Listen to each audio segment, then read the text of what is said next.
Se acaba de producir un acto, por supuesto, esperado en la Asamblea Nacional con el anuncio de la declaratoria del abandono constitucional del cargo del ciudadano presidente de la República por aplicación del artículo 233 de la Constitución, que establece las llamadas faltas absolutas presidenciales, que aparecen organizadas por primera vez en la historia constitucional venezolana en la Constitución de la República Bolivariana de Venezuela.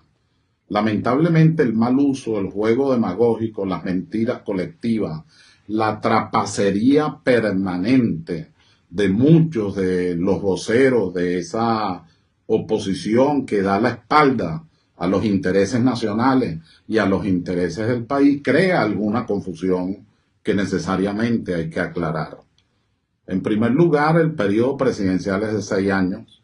Al presidente de la República le faltan 2 años y debe cumplir con esos 2 años para la estabilidad democrática. Abandono del cargo es que el presidente no cumpla con los 2 años que le faltan y para los que fue elegido por la soberanía popular en expresión directa del pueblo de Venezuela. En segundo lugar, la teoría del abandono no se puede tomar con esa liviandad de la palabra, como que si se tratara de un hecho vinculado al derecho civil, al derecho de familia, al derecho aeronáutico, entre otros. Esto es derecho constitucional. Y abandono del cargo a lo que se refiere es al cumplimiento de las atribuciones y competencias y a las funciones específicamente constitucionales.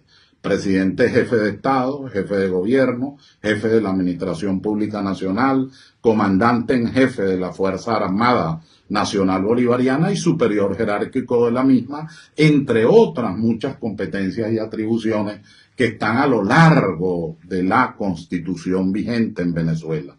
En consecuencia, para poder declarar el abandono del cargo, habría que sustanciar un expediente. Por ejemplo, si el presidente está cumpliendo o no con su función de superior jerárquico de la Fuerza Armada Nacional, si ha colaborado con los ascensos militares, si está atento a nuestras hipótesis de conflictos fronterizas. A mí en lo personal me consta el trabajo permanente del presidente de la República y de nuestro actual ministro de la Defensa en esa materia. Pero podríamos tratarlo también en los temas sociales propios de un presidente de la República. Por cierto, ahí dan un ejemplo muy mal traído, muy menguado, de muy poca fundamentación y de muy poca lógica. Que si un padre en una situación etílica resulta que abandona el hogar, y el otro ejemplo es que si el padre no cumple con la educación, con la salud, con la vivienda. De eso no se trata. Si nosotros aplicáramos, absolutizáramos ese concepto, entonces resulta que todos los países del universo, del mundo conocido, tendrían que destituir a sus presidentes. Porque una cosa es la función constitucional, el esfuerzo, las medidas, las decisiones que se tienen que tomar como se están tomando. El presidente asiste, dirige, coordina, preside el Consejo de Ministros. El presidente preside el Consejo de Defensa Nacional. El presidente mueve de manera muy fuerte todo lo que tiene que ver con la misión vivienda, con lo que tiene que ver además con la seguridad alimentaria, con lo que tiene que ver con la parte agroalimentaria y minera, entre otros muchísimos aspectos pues que son de la opinión pública nacional en su apreciación, en su debate, pero que por supuesto están allí. Actuar de otra manera sería violar tratados internacionales y exacerbar la norma. Los tratados internacionales exigen unas garantías para cualquier procedimiento. ¿Cómo va a haber una declaratoria de abandono del cargo de naturaleza político-partidista y inmediatamente se va a decir que ya por eso no hay presidente? ¿Dónde está la sustanciación del expediente? ¿Dónde están las pruebas? ¿Dónde está el testimonio? ¿Dónde está el derecho a la defensa? Yo me imagino que en materia internacional y en la comunidad internacional esto se verá como un hecho verdaderamente insólito, que porque se reúnen unos diputados y sin juicio alguno sin procedimiento alguno, ellos deciden que el presidente abandonó el cargo, sin defensa y sin un sistema de garantías que está previsto en la Constitución, está previsto en el Pacto de Derechos Civiles y Políticos, está previsto en la Convención Americana de Derechos Humanos, y la mejor doctrina se encuentra en el Tribunal de Derechos Humanos de Estrasburgo como producto de la Convención Europea. El otro aspecto que hay que mencionar es que estamos en una situación verdaderamente difícil. Se declara en contumacia, se declara ilegítima, desincorpora definitivamente a los diputados esta Asamblea Nacional de un sector de la vida nacional, que en este caso es la oposición al gobierno bolivariano, y con ese expediente, con esas ideas, con esos argumentos, entonces se pretende sostener un supuesto abandono, se pretende sostener un supuesto incumplimiento o un supuesto no desarrollo de cometidos y competencias. A esto hay que agregar, lo digo con toda responsabilidad ante el país, el artículo 333 de la Constitución. Nosotros estamos en una situación prácticamente de facto, en una oposición que tiene circunstancialmente la mayoría en la Asamblea Nacional, pero que esa Asamblea Nacional se declaró ilegítima, inconstitucional, además en desacato, a veces violento, en rebeldía frente a todos los poderes del Estado, al Poder Ciudadano, al Tribunal Supremo de Justicia del Poder Judicial, al Poder Ejecutivo en todas sus manifestaciones y a muchos de los sectores de la vida nacional. En consecuencia, ese proceso de ilegitimidad, que no de origen, como dice la teoría del Estado, y a ella me apego, moderna, no de origen, sino de desenvolvimiento, de desarrollo, coloca entonces a la Asamblea Nacional en una situación nugatoria. Por eso es que recomiendo a quienes están asesorando estas aberraciones que por favor lean el artículo 333.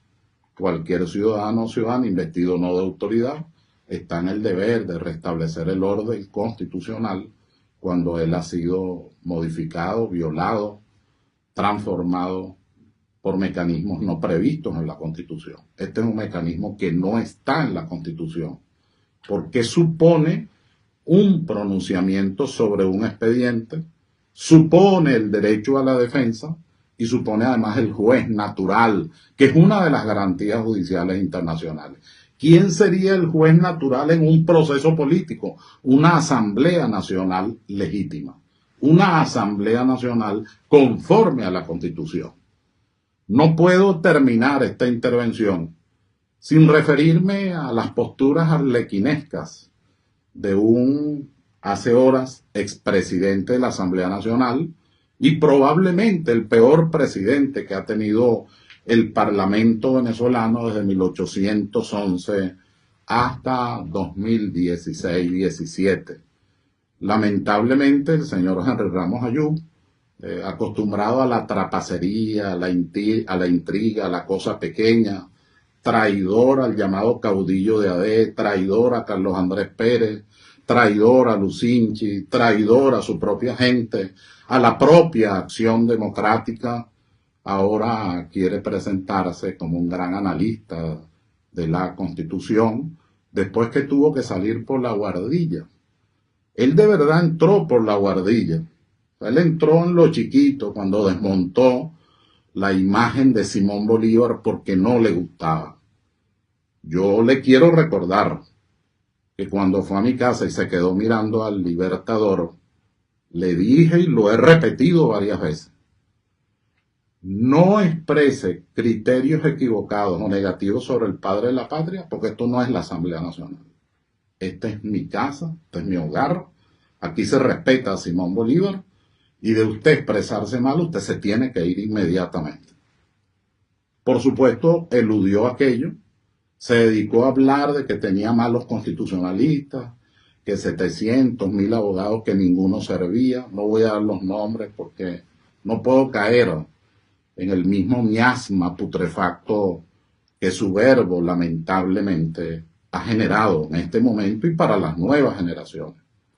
Yo lo convoqué a un debate nacional, pero con un objeto pedagógico, aclarar al país y con toda humildad. Si hubiera convencido en ese debate que tenía la razón, yo lo hubiera aceptado. Pero yo sigo pensando que se trata de un trapacero arlequinesco, una figura de estas que aparece cada cierto tiempo en cada país, como aquel loco griego del que hablaba Simón Bolívar, que dirigía batallas desde una roca mirando los barcos sin saber dónde estaban. En conclusión, debo precisarles, el presidente de la República democráticamente es Nicolás Alejandro Maduro Moros. Los poderes constituidos legítimamente, menos la Asamblea Nacional, son el Poder Judicial, el Poder Ciudadano, el Poder Electoral y el Poder Ejecutivo. Cuando hay un intento de disolución del Estado, de golpe de Estado, en Venezuela se han planteado dos doctrinas. La doctrina Betancur, que consistió fundamentalmente en meter los presos a todos y después torturarlos. Historia Patria, Ambrosio Oropesa, Constitución de 1961, comentarios a la misma.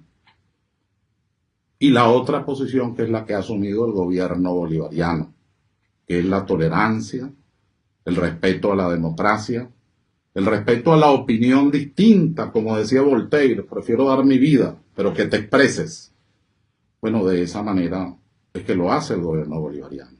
Tengo que decir que vamos a salir de esta guerra económica, de esta guerra social, de esta confrontación a la que nos quieren llevar, utilizando las frases marmorias, extraordinarias, significativas del Papa Francisco.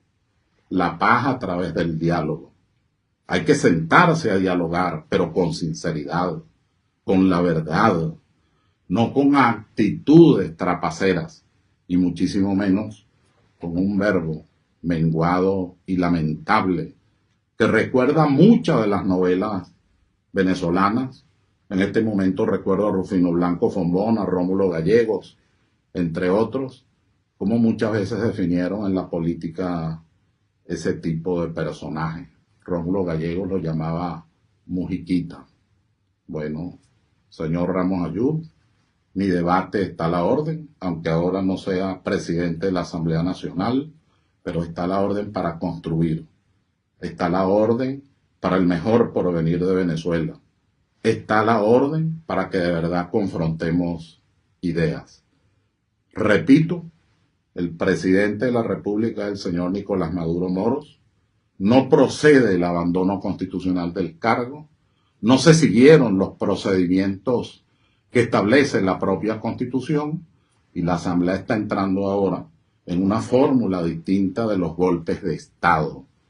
Antes era muy fácil estudiar un golpe de Estado porque lo que se trataba era de una acción armada de un órgano del Poder Público Nacional, como lo define Cataneo y los principales estudiosos de esta materia. Hoy día es un poco más complejo porque estamos en una guerra de quinta generación, de simulación de hechos, de mentiras colectivas, de manejo del capital aliado a situaciones tecnológicas en los medios de comunicación social, de distorsión de cada una de las verdades.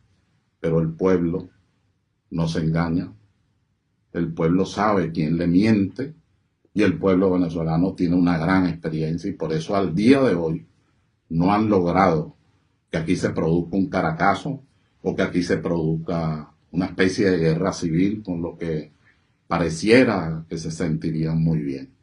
Nosotros abogamos por la familia venezolana, abogamos por la justicia, los derechos humanos y la paz.